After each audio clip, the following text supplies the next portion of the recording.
Hello दोस्तों, स्वागत है आप सबका मेरे YouTube चैनल रोहिणी क्लासेस में। तो आज हम क्लास 8 की ज्योग्राफी का चैप्टर 2 देखने जा रहे हैं। देखिए एग्जाम पॉइंट ऑफ व्यू से बहुत इंपॉर्टेंट चैप्टर है। देखिए नाम से ही प्रदर्शित हो रहा है भूमि, मृदा, जल, प्राकृतिक वनस्पति और वन्यजीव संसाधन।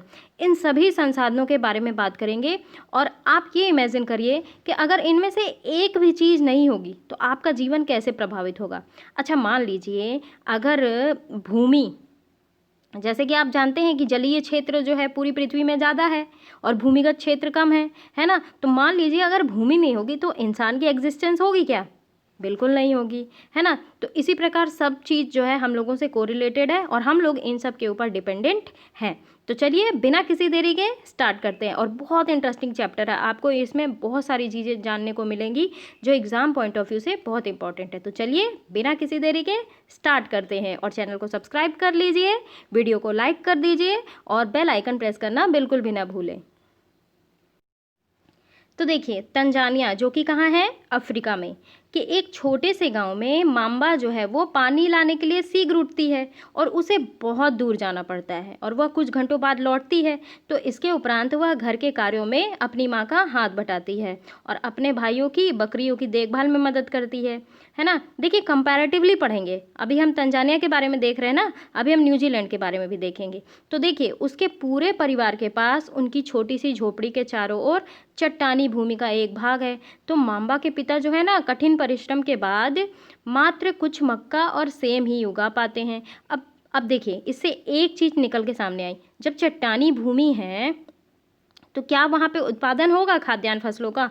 बिल्कुल बहुत रेयर ही होगा, है ना। तो देखिए मुश्किल से ये मक्का और सेम ही उगा पाते हैं, फिर भी यह उनके परिवार के साल भर के खाने के लिए पर्याप्त नहीं है।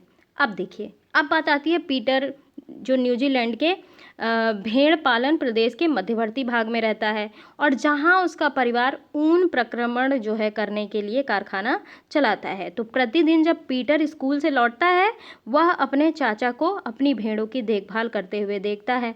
उनका भेड़ों से बाड़ा कुछ दूरी पर पहाड़ियों से लगे हुए एक विस्तृत घास के मैदान पर स्थित है। अब देखिए ये स्थित है कहाँ? पहाड़ियों पे घर, है ना। तो वहाँ जो है नवीनतम प्रौद्योगिकी का उपयोग करते हुए एक वैज्ञानिक विधि से इसका प्रबंध किया जाता है। तो पीटर का परिवार जैविक कृषि द्वारा सब्जियाँ उगाता है। अब देखिए माम्बा की बात की हमने और पीटर की बात की, ठीक। तो ये विश्व के दो विभिन्न भागों में रहते हैं, एक अलग महाद्वीप में और एक अलग न्यूजीलैंड द्वीप में, है ना।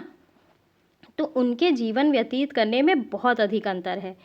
देखिए भूमि की गुणवत्ता, मृदा, जल, प्राकृतिक वनस्पति, प्राणी, प्रौद्योगिकी का उपयोग, इस सब भिन्नता का कारण है। तो इन स्थानों का एक दूसरे से भिन्न होने का मुख्य कारण है इस प्रकार के संसाधनों की उपलब्धता। एक चीज़ और जान लीजिए कि विश्व की 90% जनसंख्या जो है ना वो भूमि क्षेत्र के 30% भाग पर ही रहती है और शेष जो 70% भूमि है ना, या तो वहाँ विरल जनसंख्या रहती है वहाँ पे, या फिर वहाँ पे कोई नहीं है, निर्जन है, यानी कि कोई जन नहीं है। तो देखिए बात करेंगे अब सबसे पहले संसाधन यानी कि भूमि का। देखिए सभी महत्वपूर्ण प्राकृतिक संसाधनों में भूमि बहुत शामिल है और भूमि एक बहुत इंपॉर्टेंट संसाधन है गाइज। देखिए भूपृष्ठ का कुल क्षेत्रफल लगभग 30% है और बाकी के 70% पे जल है ना। आप मैप में भी देखेंगे तो जो नीला पोर्शन है वो पूरा पानी है और 30% मात्र भूमि है। यही नहीं, इस थोड़े से प्रतिशत में भी सभी भाग जो है आवास योग्य नहीं है। अब ये मान के चलिए, तो सोचिए इंसान जो है कितने प्रतिशत क्षेत्र पर जो है रहता है। तो देखिए ये जो भूमि होती है ना, भूमि और जलवायु के भिन्न भिन्न लक्षणों के कारण विश्व के विभिन्न भागों में जनसंख्या का वितरण असमान पाया जाता है। अब देखिए हमने पढ़ा है पर्वत, पठार, मैदानी इलाका, है ना, ऊबड़ खाबड़ स्थलाकृति। तो जाहिर सी बात है कि जो पर्वतीय इलाके होंगे वहाँ कंपैरेटिव जो है मैदानी इलाकों से कम ही लोग निवास करेंगे ना। तो देखिए ऊबड़ खाबड़ जो है क्षेत्र हो गए, इन सब में कम लोग निवास करेंगे। तो मरुस्थलीय क्षेत्र हो गए या फिर सघन वन क्षेत्र हो गए, तो यहाँ विरल और निर्जन है क्षेत्र, और उर्वर मैदानों और नदी घाटियों में कृषि के लिए उपयुक्त भूमि उपलब्ध है और इसलिए यहाँ पे जो है विश्व की सघन बसे क्षेत्र हैं। तो देखिए भूमि का जो उपयोग होता है ना, भूमि का उपयोग बहुत तरीके से होता है। कृषि होती है, वहाँ वानिकी होती है, खनन होता है, सड़कों का निर्माण होता है, उद्योगों की स्थापना होती है। ये सब भूमि में ही तो होती है। और इसे जो कहते हैं भूमि उपयोग। क्या कहते हैं? भूमि उपयोग। तो देखिए क्या है ना कि भूमि का उपयोग जो है भौतिक कारकों द्वारा निर्धारित किया जाता है। जैसे मान लीजिए स्थलाकृति हो गई, वहाँ की स्थलाकृति कैसे है। अब देखिए मान लीजिए ये पर्वतीय इलाका है, ठीक है। अब इसका उपयोग कैसे होगा, यहाँ पे पाई जाने वाली मृदा का उपयोग कैसे होगा, जलवायु कैसी है ये भी देखना पड़ेगा, कौन से खनिज यहाँ पाए जाते हैं ये भी देखना पड़ेगा, जल की उपलब्धता कितनी है ये भी देखना पड़ेगा, है ना। तो क्या होता है कि मानवीय कारक जैसे जनसंख्या और प्रौद्योगिकी भी भूमि के उपयोग के प्रतिरूप जो है वो महत्वपूर्ण निर्धारक हैं।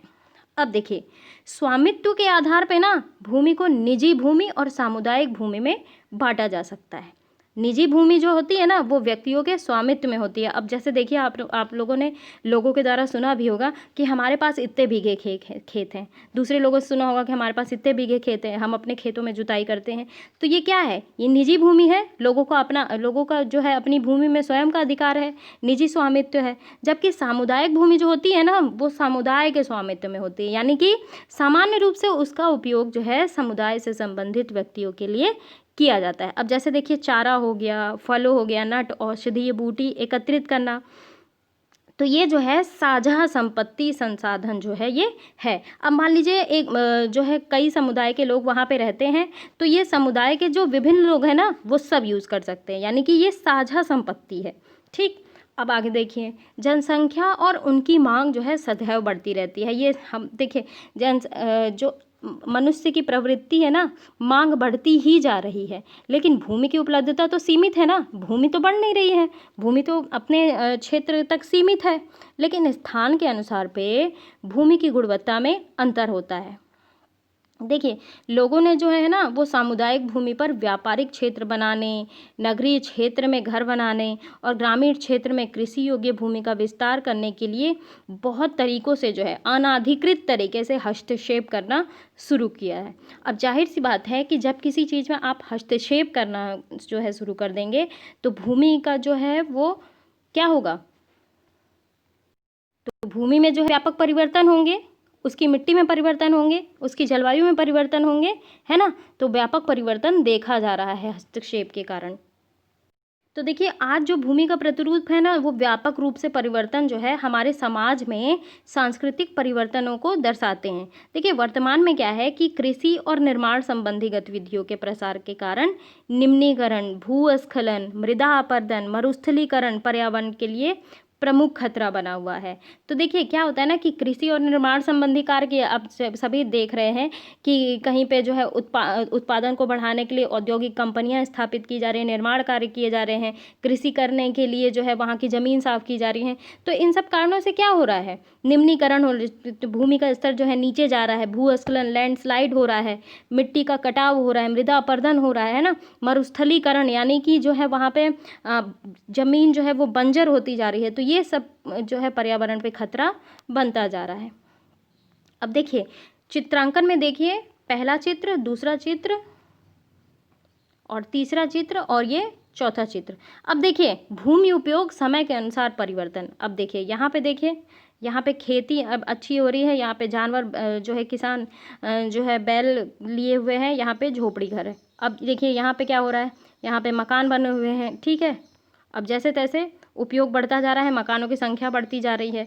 अब यहाँ देखिए ये बहुत इंडस्ट्रियलाइजेशन है। अब मुंबई में चले जाओगे ना तो आपको तो बिल्कुल मतलब पेड़ पौधे तो रेयर ही दिखेंगे, हर जगह आपको बड़ी बड़ी बिल्डिंग्स ही दिखेंगी। तो ये जो है समय के अनुसार परिवर्तन हो रहा है, पहले कैसा था और अब कैसा हो गया है ना, वृक्ष के नामो निशान ही नहीं दिख रहे हैं यहाँ पे। अब देखिए अब बात करते हैं कि भूमि संसाधन का संरक्षण भी बहुत ज़रूरी है। तो जनसंख्या भी बढ़ रही है, आप सभी जान रहे हैं, और जनसंख्या बढ़ेगी तो जाहिर सी बात है जब लोग बढ़ेंगे तो लोगों की मांग भी तो बढ़ेगी ना, और मांग बढ़ेगी तो उन्हें भूमि चाहिए होगी, खाने के लिए खाना चाहिए होगा, रहने के लिए आवास चाहिए होगा। तो वो किसका दोहन करेंगे, वो प्राकृतिक संसाधन का दोहन करेंगे, और इससे क्या प्रभाव पड़ेगा, इससे पर्यावरण प्रभावित होगी। तो देखिए बढ़ती जनसंख्या और इसकी बढ़ती मांगों के कारण वन भूमि और कृषि योग्य भूमि के बड़े पैमाने पर विनाश हुए हैं। इससे जो है इस प्राकृतिक संसाधन के समाप्त होने का डर पैदा हो गया, और इसीलिए वर्तमान की जो है विनाश की वर्तमान दर को अवश्य ही रोकना चाहिए, क्योंकि जिस दर से ये विनाश बढ़ रहा है ना, वो आगे ले जाके सब कुछ ख़त्म कर देने वाला है।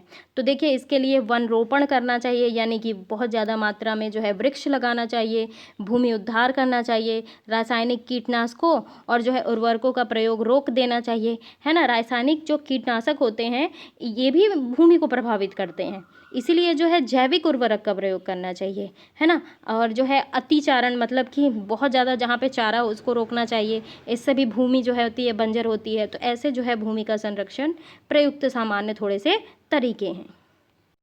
अब आइए, हमारा दूसरा संसाधन आता है मृदा।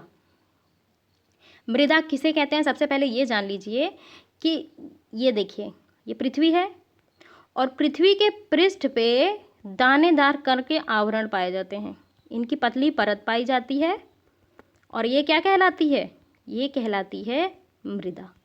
ठीक है, क्या हुआ, पृथ्वी के पृष्ठ पर दानेदार कण के आवरण की पतली परत मृदा कहलाती है। ठीक, आगे, यह भूमि की निकटता से जुड़ी हुई है, जाहिर सी बात है। तो स्थल रूप जो है मृदा के प्रकार को निर्धारित करते हैं।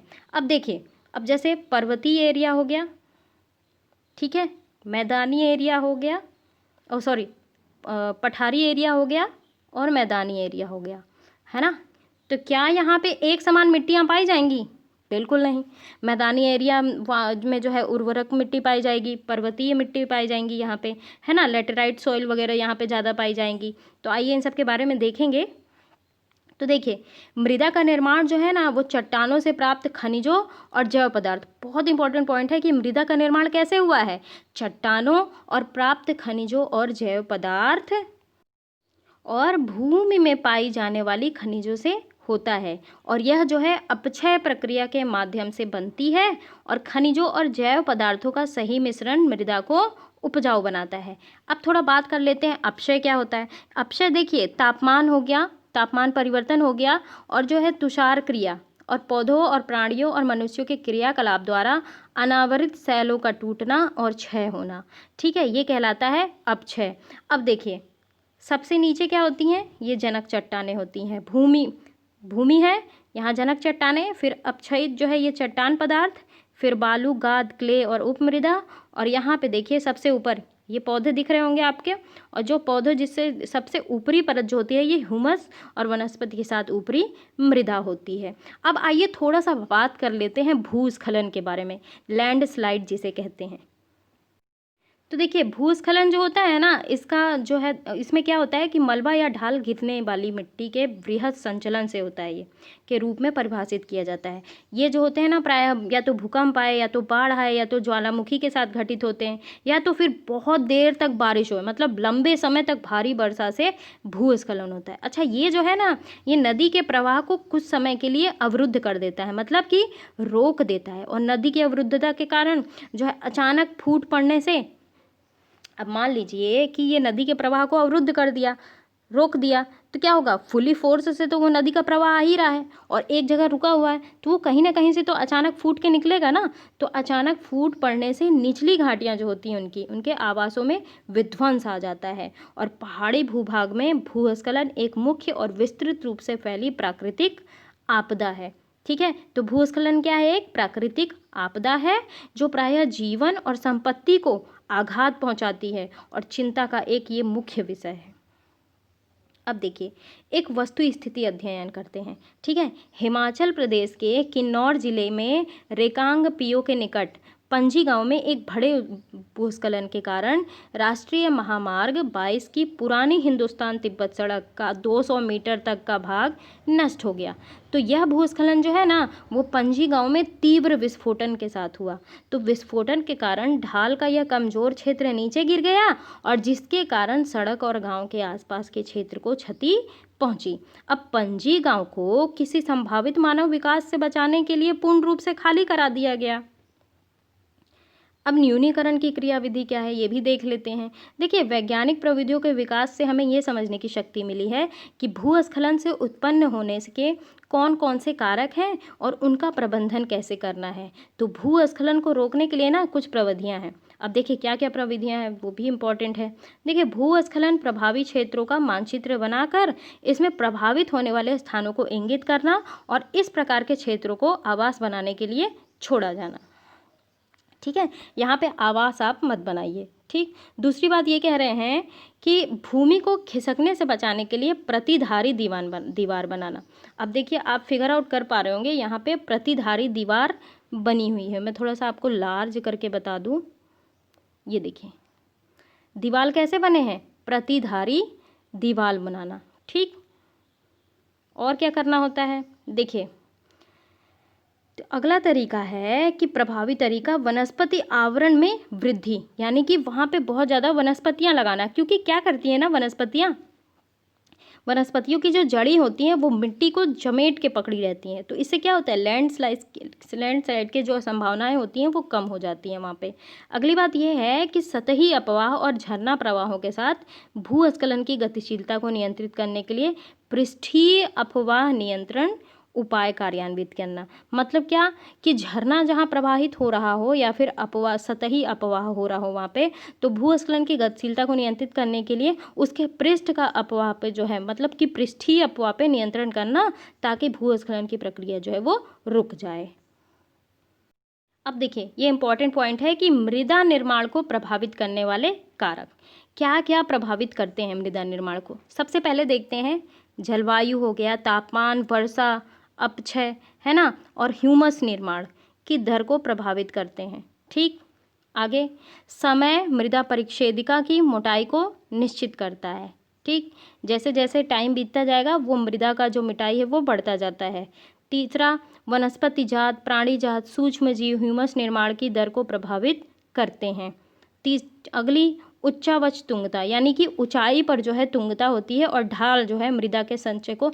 अब मान लीजिए कि ऐसे ढाल बनी हो, ठीक, तो क्या यहाँ मृदा का संचय होगा कि ऐसे ऐसे ज़मीनों पे जो है मृदा का संचय होगा। ठीक है, तो मृदा तो यहाँ से गिर के एक जगह इकट्ठी हो जाएगी, यहाँ पे तो मृदा होगी नहीं। तो उच्चावच तुंगता जो है वो मृदा के संचय को प्रभावित करता है।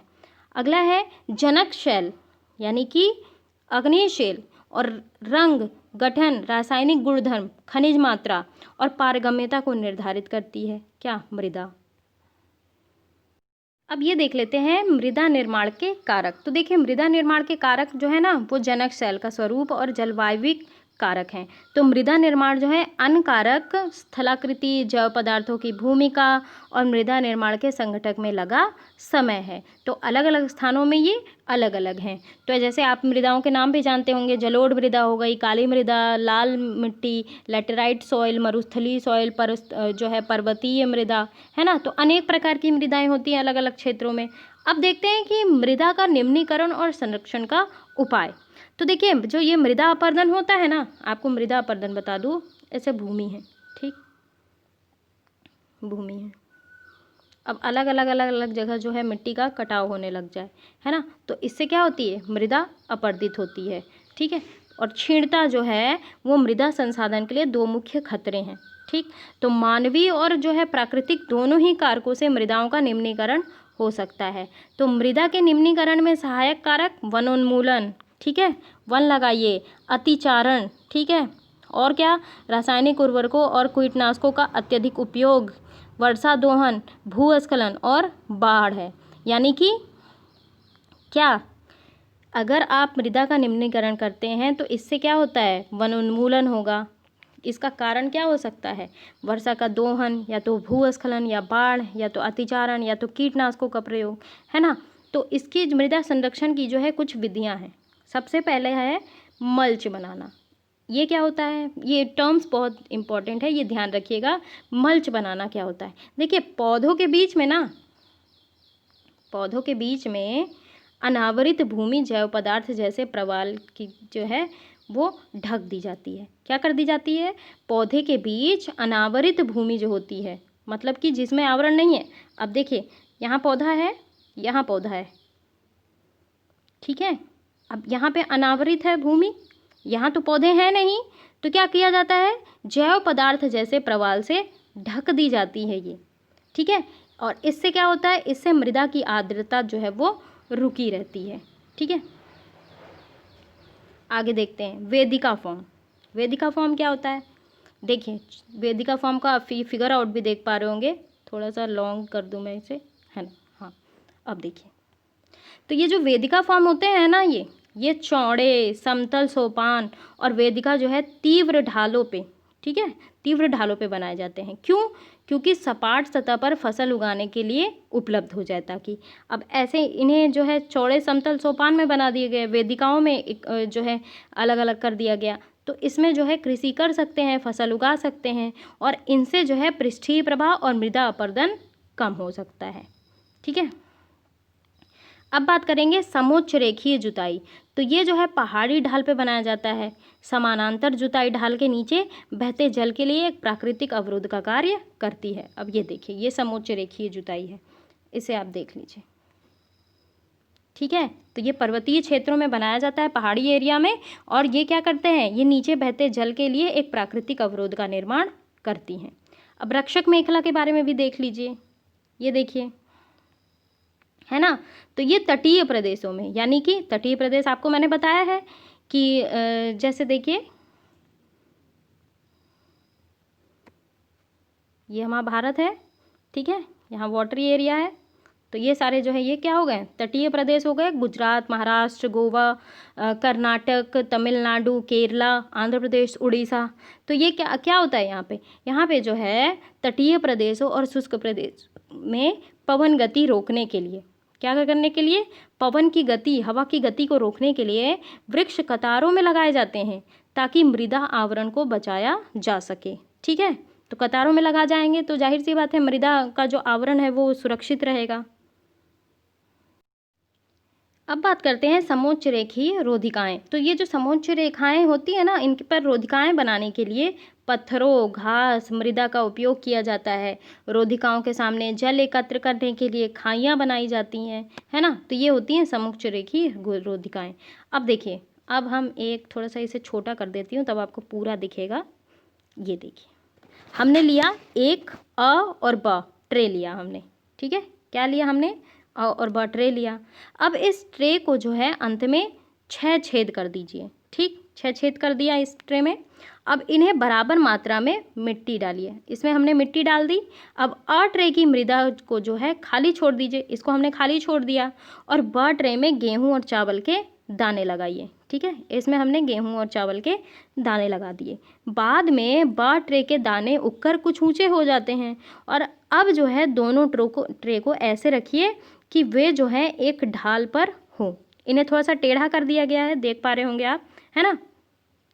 तो क्या होता है, देखिए ट्रे को टेढ़ा करने पर वे ढाल पर हों, तो दोनों ट्रे जो है बराबर ऊंचाई पे रख देते हैं ऐसे, और उसे थोड़ा सा टेढ़ा कर देते हैं और नीचे रख देते हैं मग।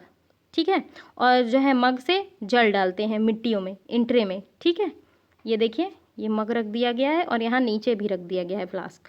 ठीक है, तो अब मग से पानी डाला जा रहा है ना, इसमें भी पानी डाला जा रहा है। अब ये देख पा रहे होंगे कि ये जो गेहूं और चावल जिसमें लगा हुआ है उससे तो कम जो है वाटर निकल रहा है, लेकिन इससे जो निकल रहा है वो मिट्टी के साथ पानी निकल रहा है। देख पा रहे होंगे आप, दोनों ट्रे के छिद्रों से निकलने वाले पंक्ति जल को दोनों अलग अलग डिब्बों में एकत्रित करें और तुलना करें कि प्रत्येक ट्रे में कितनी मृदा रह गई। तो इसमें तो बहुत कम मृदा रह जाएगी, इसमें बहुत अधिक मृदा रह जाएगी, क्योंकि जो इनकी जड़ें होंगी वो मिट्टियों को पकड़ी रहेंगी ना, जड़ें तो मिट्टियाँ समेट के रखती हैं। तो ये चीज़ है, ये प्रयोग। आगे देखते हैं चट्टान बांध। तो ये क्या है, ये जो है जल के प्रवाह को कम करने के लिए बनाए जाते हैं चट्टान में बांध, और यह जो है ना नालियों की रक्षा करते हैं और मृदा की क्षति को भी रोकते हैं। अब देखिए बीच में फसल उगाना। तो वर्षा दोहन से मृदा को सुरक्षित रखने के लिए अलग अलग समय पर भिन्न भिन्न फसलों को एकांतर कतारों में उगाई जाती है। तो ये चीज़ ध्यान रखेंगे आप। और जो है अगले वीडियो से हम देखेंगे जल। वीडियो को ज़्यादा ना लंबा करते हुए मैं अपना वीडियो यहीं ख़त्म करती हूँ। तो guys, thank you very much.